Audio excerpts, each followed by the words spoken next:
Support for This Day in Esoteric Political History comes from Odoo. To put it simply, Odoo is built to save. Odoo saves time, Odoo saves money, but most importantly, Odoo saves businesses. That's right. Odoo superhero software rescues companies from the perils of disconnected platforms.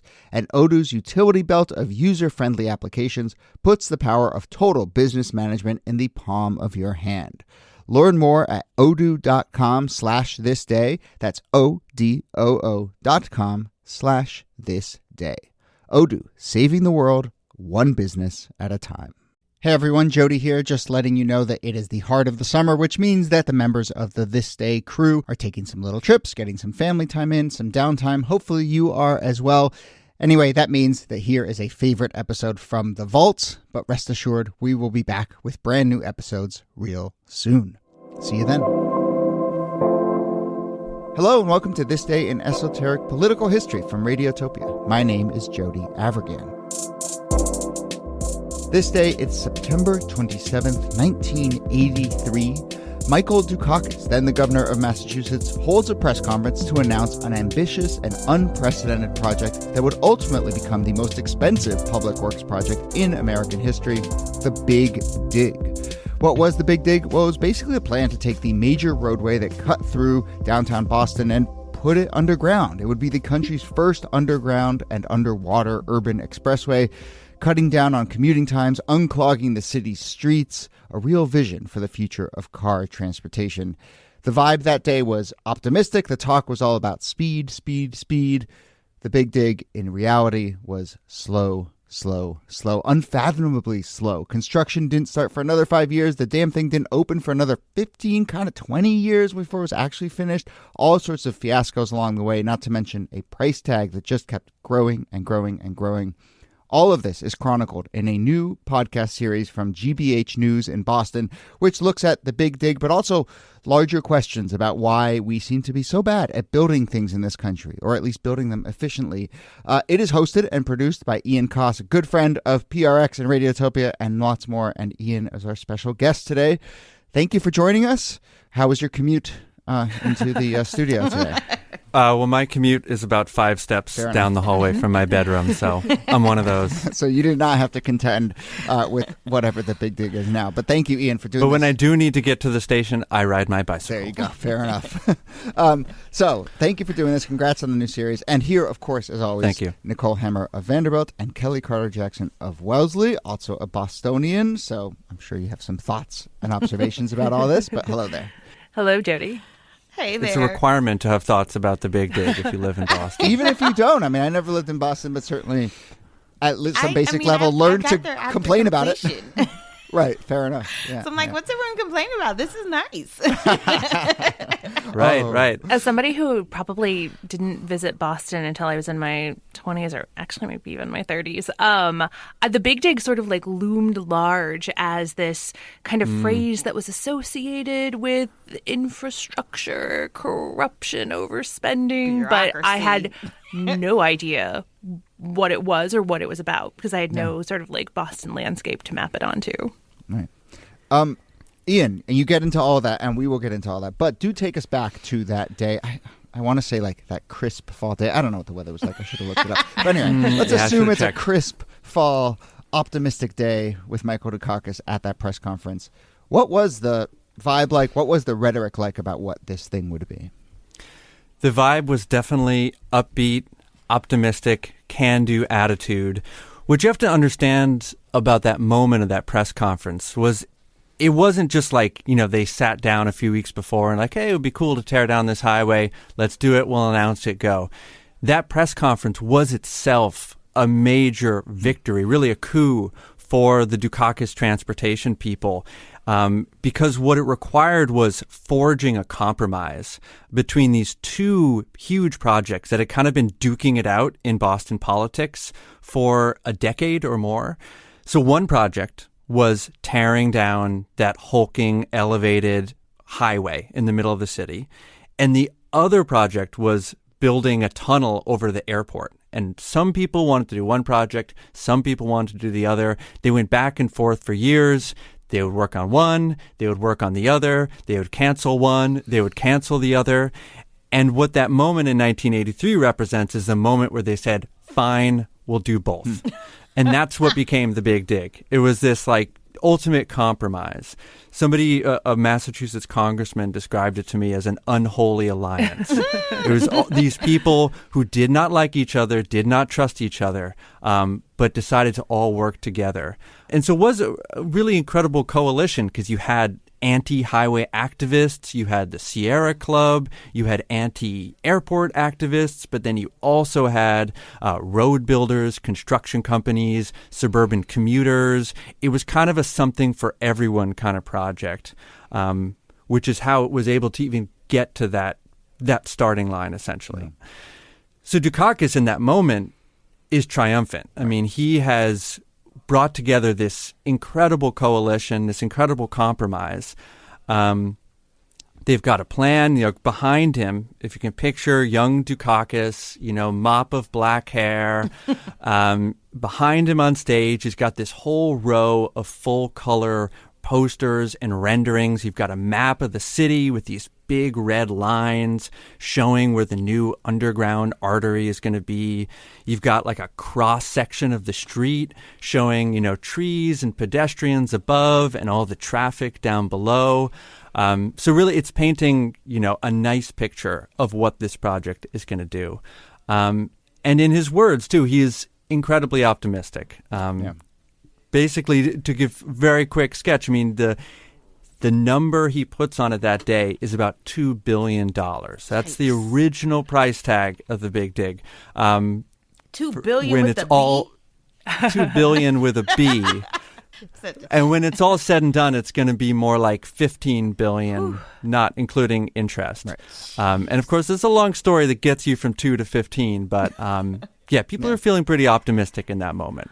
I get why they were feeling optimistic because, you described this coalition and this had also been a plan like 30 years in the making. It felt like all the hard work and all of the delays were behind them. And now they've put everyone together. They have a plan. They got their $2 billion. Let's go. So why does it take so long and cost so much? So the problems begin almost immediately after that press conference. So one thing to understand is that the timing of that press conference was no accident. So he's up there September 27th, 1983. The reason for that is September 30th, 3 days later, was the Congress-mandated deadline for submitting proposals for all interstate projects. So if you wanted to build any big last segments of the interstate, you needed to have an environmental impact statement report submitted to Federal Highway by the 30th. So it's essentially last call. If you think of the interstate era as like, late 50s, and extending into the 80s and 90s, that 83 moment was the like, okay, this is it, last chance. So that's why they had to announce the project in order to get federal funding. The funny thing is that in the press conference, one of the questions he gets is, how are you going to get funding for this in Washington? What makes you think the Congress is going to get behind this? And Dukakis more or less brushes it off. He's like, this is not a partisan issue. Highways have always been very popular. This is going to be fine.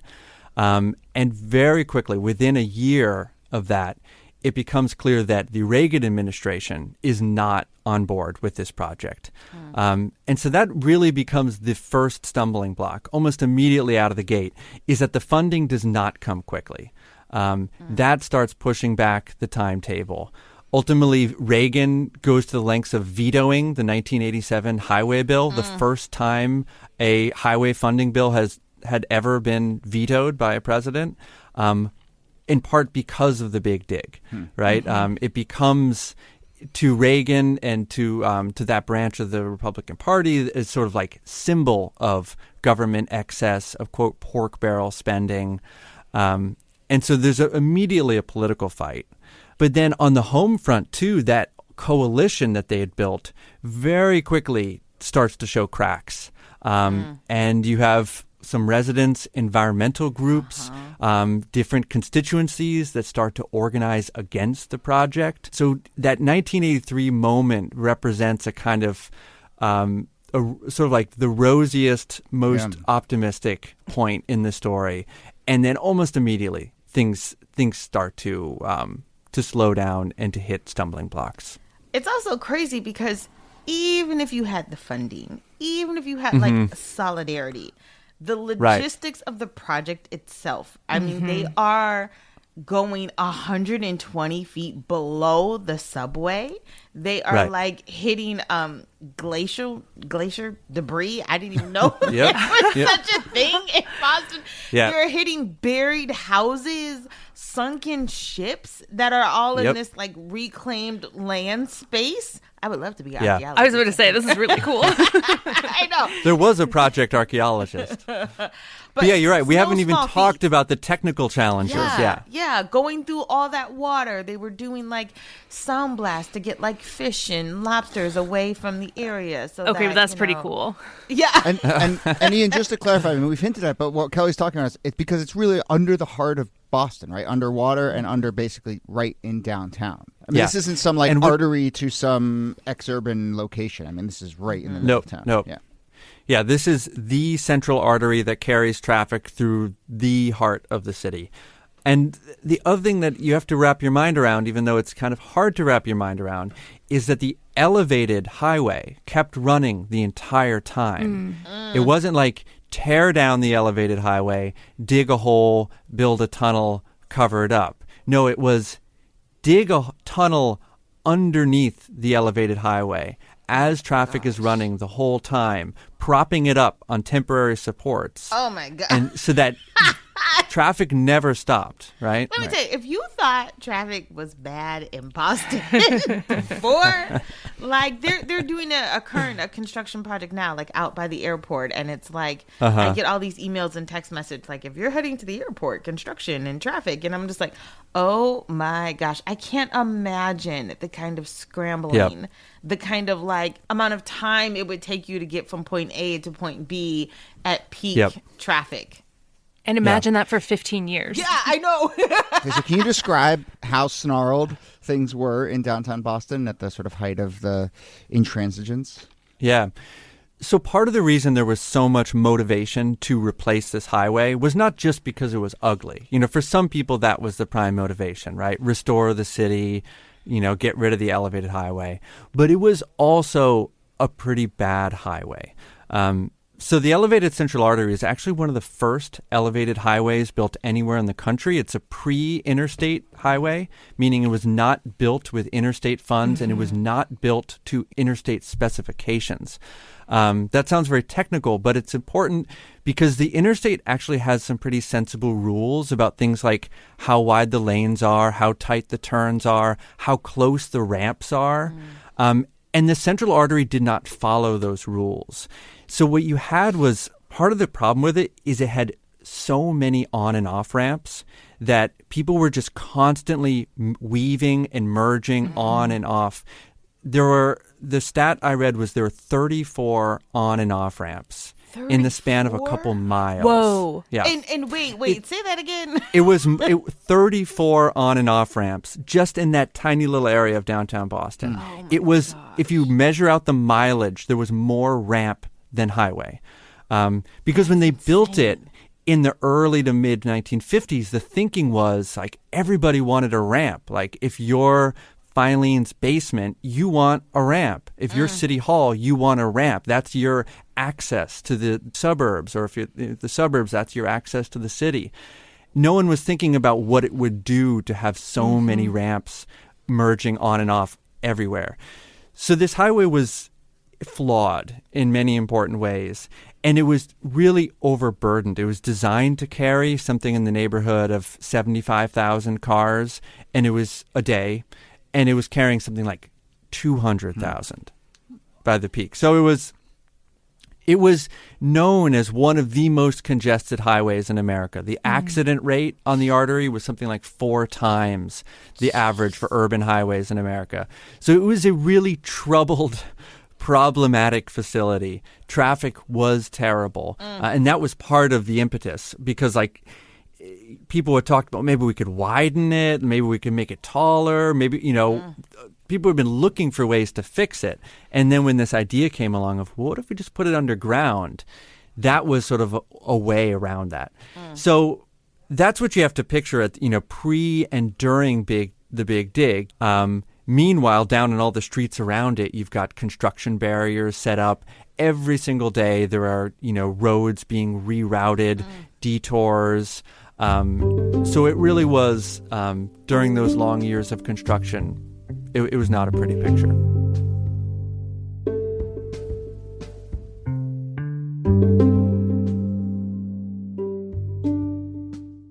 Shalom, dear listeners. This is Daniil Hartman. And I'm Yossi Klein Halevi. Together we host the podcast For Heaven's Sake from the Shalom Hartman Institute. These have been some of the most challenging days for me personally, for Israel, and for the Jewish people. And one of the ways in which I've gotten through this is that I've found solace and meaning through discussions with my dear friend and study partner, Daniil Hartman. And I hope that listeners will join us as we continue to tackle the pressing questions facing the Jewish people here at For Heaven's Sake, which has become the #1 Judaism podcast. Tune into For Heaven's Sake at shalomhartman.org/For Heaven's Sake, or wherever you get your podcasts. So I have to ask, given that there was so much frustration built up around the road, built up around the construction, surely when this thing opened, people must have been so excited and just Block so party. ready. It's funny, part of the sad story of the Big Dig, and part of what I'm trying to catalog in this series is, part of it's just like the story of how the project unfolded, but I'm also kind of interested in how the story of the story unfolded, like that meta narrative, if you will, because, if we go back to 1983 again, idealistic vision, underdog, radical thinking, it's such a beautiful thing. And then it goes on this torturous 20-odd year journey, right, from that moment to, the tunnels actually being opened. And, somewhere along the way, that vision was really lost. Like, by the time I'm in my 30s, so I was growing up in Massachusetts in the late 90s, early 2000s, and no one told me about the idealistic vision. Nobody told me about the dream. All I heard about was, the mess, the cost overruns, the resignations, the investigations. And so, by the time the tunnel actually opens, the project, yes, has delivered on its promise, late and over budget, but delivered. But there's also, it's soured so much that it's almost hard to celebrate. I talked to a transportation reporter for the Boston Globe named Anthony Flint, who told me this story about how, when they're getting ready to open the tunnel. So this is actually exactly 20 years after that press conference, 2003, okay? And he went to his editor, and the way he paraphrased what his editor said was, go out and find something wrong with this, and don't come back until you do. Because it was the public, I think, and the press had felt so burned by this project so many times that it was very mixed. It was very mixed. There was even, in one of those controversies, as it was opening, the state decided they were going to throw a big party in the tunnel. They were going to have a marching band. And then it comes out that the party's going to cost $100,000 or something, right? And so then that becomes, you know what I mean? It's like we can't have anything nice. Exactly. It's like once the project entered into this sort of like negativity spiral, it was very hard to claw its way back out. And even the moments that should have been celebratory got kind of sucked back into that negativity. And that is really fascinating to me, just like the cynicism that took root around this project. I appreciate that context. That's really important. I will also say, a lot of that cynicism appears to be very justified. And I want to be very clear that, I've listened to a little bit of your series. Your series is not like, well, actuallying the Big Dig. You're painting it as a genuine fiasco. I appreciate that context. But, on the I mean, I think the other story when you talk about the sort of narrative that emerged, and maybe there's a disconnect with facts, but I mean, it's certainly the narrative that emerged was obviously cost overrun, snarling traffic, and then this element of grift, corruption, cutting corners. So can you talk a little bit about that, including, some real cutting of corners that led to actual infrastructure problems right after it opened? And to death. I mean, a man was killed when a part of the ceiling collapsed. Yeah. It's so hard to capture all that. You talk to some people about the project and they'll tell you, that the rates of corruption were very low, that, for the amount of money spent, it was actually managed very well. And you talk to other people and they'll tell you that it was rotten from the core, from the top down. So just putting it out there is a big range of perspectives on this. But there are some things that are totally incontrovertible, which is that there were some serious engineering mistakes that were made along the way. And the two most glaring that, as you both referenced, are pretty much immediately after the tunnel opened, it started leaking. You had, at one point, water gushing into the tunnel at 300 gallons a minute, traffic backing up for miles, a big puddle over, a whole lane. Because you have to understand the water table in Boston is not very far below the surface, right? This is a city at sea level, built on landfill, and this tunnel was just like going through that. And then the second issue that emerged pretty quickly was a few years later, you had this catastrophic ceiling collapse in one of the tunnels, which tragically killed a motorist who was on their way to the airport. That flaw, it turns out, could have been prevented a half dozen different ways. And so what emerges in the later years of the project, and this is sort of, where our series comes to an end right around the time the project wraps up, is an attempt to grapple with responsibility of who should pay, who is responsible. And it's really complicated because with a project like this, there were just so many people involved: contractors, subcontractors, design contractors, management consultants, state agencies, public authorities, politicians, federal agencies. And so part of it, what we're trying to sort of tease apart in the series is how all those, players come together to create this project. But it's a very complicated picture, and I think a revealing one, because it's the same kind of like mix of forces that are at work in most of our big infrastructure projects. Wow. I wonder if we can just put this in the larger context of how people think about transportation and urban development, because at the very beginning, right, you seem to indicate that there was, in some ways, like the last big highway project, but also had hints of maybe some more forward thinking, at least at this very level of like, let's put the highway underground and put some parks on top of it, right? And then, obviously, by the time it comes out, 20 years later, I don't think the conversation would center around how do we most efficiently move cars, even as the first question, right? It would be some other kind of level of conversation. So I'm just kind of curious, in its delay, did it get lapped by how we start to think about transportation? Yeah, it's a really good point. When it's conceived, it is absolutely radical. And I know we've been talking about 1983, but really the idea is first workshopped in 1972.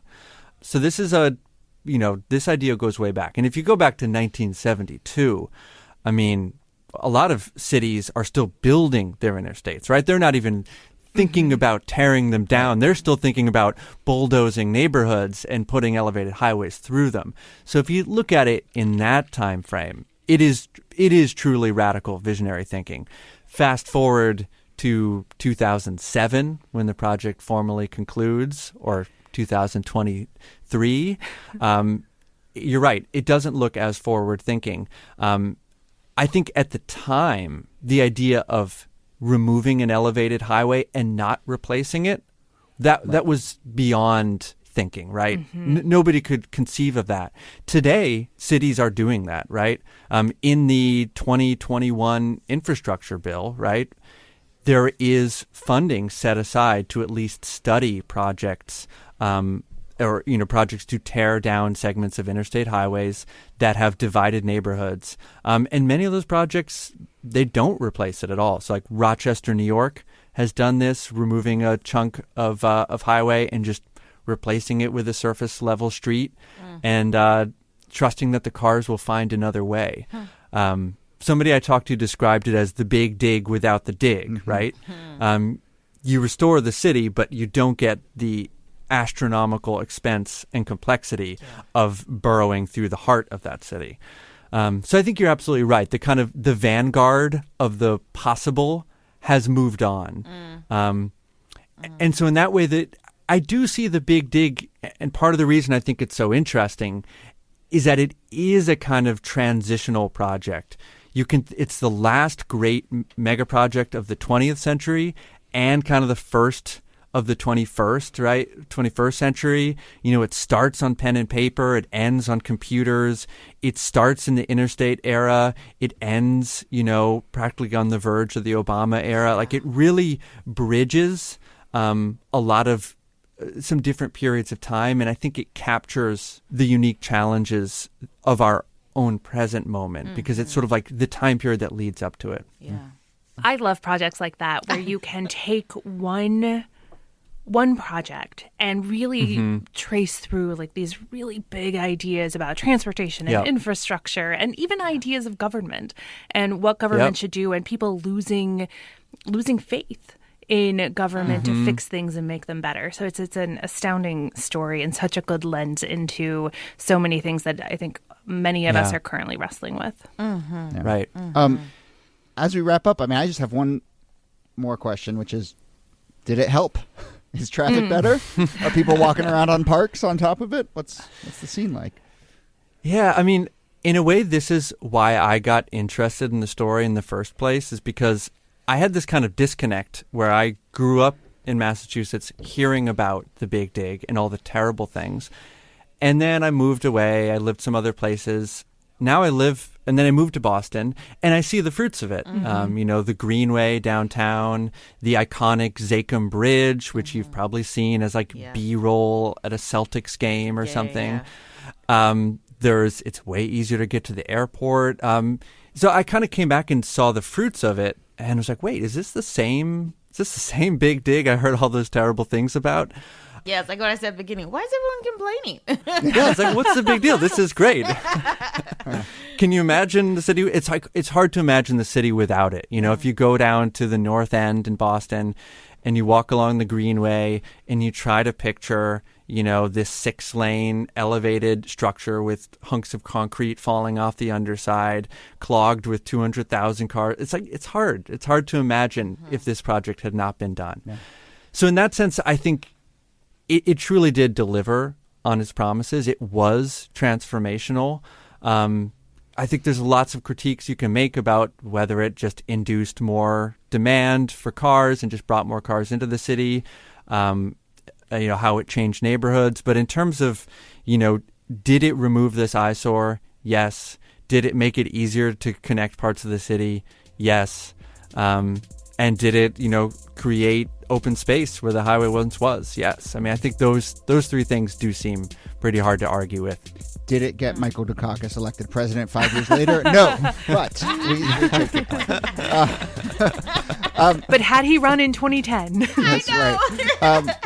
Ian, this is really great. Thank you. This is super fascinating. And of course, the series is out for folks to listen to, 9 parts from GBH, and you are the host and producer of that. And I will also just say, we'll link to that series. People should go listen, but people should just also check out Ian's other work. I think I've said this to you, not in front of a microphone, Ian, but every time I look at your resume and the projects you've worked on, I'm just like, oh, these are all my favorite shows. So go check out Ian's work for sure. We'll link to your website as well. But thank you for working on this one. Thank you. This was such a pleasure. Nicole Hammer, thanks to you. Thank you, Jody. And Kelly Carter Jackson, thanks to you. My pleasure.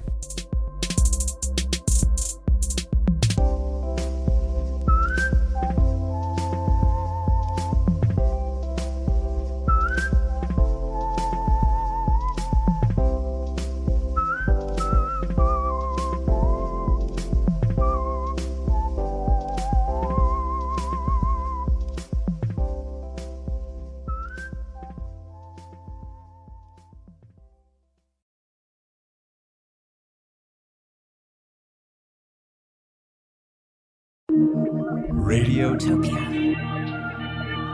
From